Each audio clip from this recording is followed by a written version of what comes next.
I might read 2 chapters, although I'm curious to, even though it's not as finished, to read this other thing that I'm working on. So we'll see how it goes.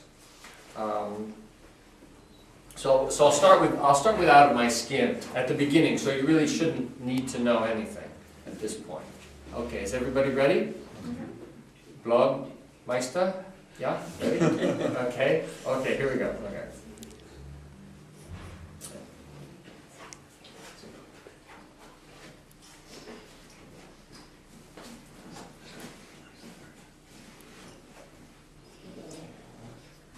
What happened to me was, well, not me, but what happened, I'm from New York originally, and I moved to Los Angeles to write about movies. Now, instead of writing about movies or people making movies, I was somewhere off the California coast, in the middle of the ocean, writing an article about sharks. A group of scientists had rigged up a fishing boat with winches and scientific instruments, and they'd lowered a stainless steel cage into the water. They were investigating shark communication. Because I was writing an article about their investigation, I was inside the cage. I was under the water, wearing a wetsuit, and under the wetsuit there were sensors attached to various parts of my body, measuring my heart rate and my brain activity. And partly I was thinking about brain activity, but mainly I was thinking about sharks. They pretty much guaranteed me a shark attack, something about an anomaly in the ocean current. And so I stood there, or I should say, I floated there, my back to the boat's hull, holding the steel handrail, listening to the air as it passed from the scuba gear into my lungs. That, plus the pressure of the water, plus the temperature of the water, plus the fact that there was going to be a shark attack, was focusing my attention. Speckled sunlight was filtering down from the surface of the water, and schools of little fish were darting out from the darkness. I noticed pieces of meat floating above the cage. The scientists were chumming for sharks, and the blood from the meat was dissolving in the water. Through the mask on my face, I was scanning the water, looking for a shark, knowing the minute I stopped looking, the minute I took my mind off the idea of shark, like a watched pot, that's when a shark would appear. And because I didn't want to miss that appearance, I kept my mind focused on the darkness in front of me, not thinking about anything other than the barely visible darkness. But I must have been thinking something, and I must have been in the middle of thinking it when a white underbelly flashed by, huge and white and slightly above me. Suddenly the bait was gone. The bait was gone, and the shark was gone, but I was still there.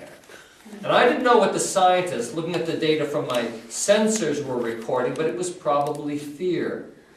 My heart was pounding, and my adrenaline was pumping, and I could feel my fingertips pulsing inside my rubber gloves. I'd seen enough of the shark to feel its threat, but because I was protected by the safety of the cage, what would normally seem like fear felt to me like the opposite of fear. Not desire exactly, because I couldn't actually see the shark, but I was aware of something just beyond my vision. And when I say aware, I mean I was sensing from the shark a kind of communication. And since the most rudimentary form of communication is the expression of desire, I was sensing the shark's desire. And since one of the things it was desiring was my annihilation, well, I can't say there wasn't a certain amount of fear. But what I was trying to do was reach out through that fear and communicate with this thing. The human brain is capable of receiving millions of neural signals, and I was trying from inside the cave to send signals to the shark. I wanted to tell the shark that I understood what it wanted, and I accepted what it wanted. And I was just beginning to get into this interspecies conversation when I felt the cage begin to rise. The scientists were bringing me out of the water, and I didn't want to come out. I tried to tell them, I tried to signal through the sensors attached to my body that I wasn't ready, that I was still conducting the experiment. I tried to think those thoughts and send those thoughts, but maybe the sensors weren't working, or maybe my thoughts weren't working. Either way, I felt the weight of the water pushing me down as the cage rose up like an elevator, and there I was again in the breathable normalcy of air. The cage was set down on its special platform, and when the door was opened, I remember ducking through the opening and stumbling out into the relative stability of the deck. Although I was standing on the deck, I was still experiencing what had happened a few moments earlier. I felt almost weightless, like air, only lighter than air, my head like a balloon floating on the top of my spine. I could feel my lungs expanding, and I could hear voices talking in metal, clinking against metal. People were standing in front of me, and as I stepped out of the cage, I embraced, well, first the captain, who extended a hand, and then an assistant scientist who brought me a mug of tea. Oh, more than embrace her, I locked my arms around her waterproof jacket. She wore overalls and rubber boots, and I could hear her asking if I was all right. I don't remember exactly, but I must have been grinning, and it must have been an infectious grin, because when she led me to a plastic crate, she was grinning at me. I sat there, still in the wetsuit, the electronic wafer still taped to my body, a blue blanket around my neck, my butt bones on the plastic crate, my feet on the deck, the ocean in front of me, the sky above me, and the only thing missing was my thought. I noticed a corroded hinge on the cabin door, and instead of thinking about what kind of paint they used to paint the hinge, or imagining how I would paint the hinge if I owned the boat, instead of reacting to the hinge, I just saw what it was. Every so often I noticed a thought slip into my head, but it was easy enough to let it go and return my attention to the hinge, or the assistant scientist.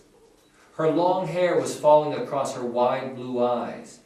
She was standing in front of a portable control panel, asking me questions, measuring my physiological responses, telling me that, although she hadn't done it yet, she wanted to go under the water herself. She told me her name was Elena, that she was an intern, and we talked about Dramamine and UCLA and the life of a marine biologist. There I was, holding my mug of warm tea, looking at her face and the peaceful horizon behind her face, and I wouldn't have called it paradise exactly. But if paradise is a place where the need for protection falls away, then that's where I was. And the only question is, how long does it last? I was drinking my tea, tasting the tea and the sugar in the tea, and seeing this person in front of me, her teeth when she smiled, and the gums above her teeth, and her lips. The shape of her lips reminded me of a certain movie star, and I began thinking about the various roles I'd seen that particular movie star play. And while I was thinking, and while I was involved in the various narratives that led from that thinking, I wasn't actually seeing the wide blue eyes of the assistant scientist. It wasn't that I wasn't paying attention. I didn't even know I wasn't paying attention. I was sitting there in the middle of what might have been a normal conversation, and I was creating not a cage exactly, but a sense of who I was.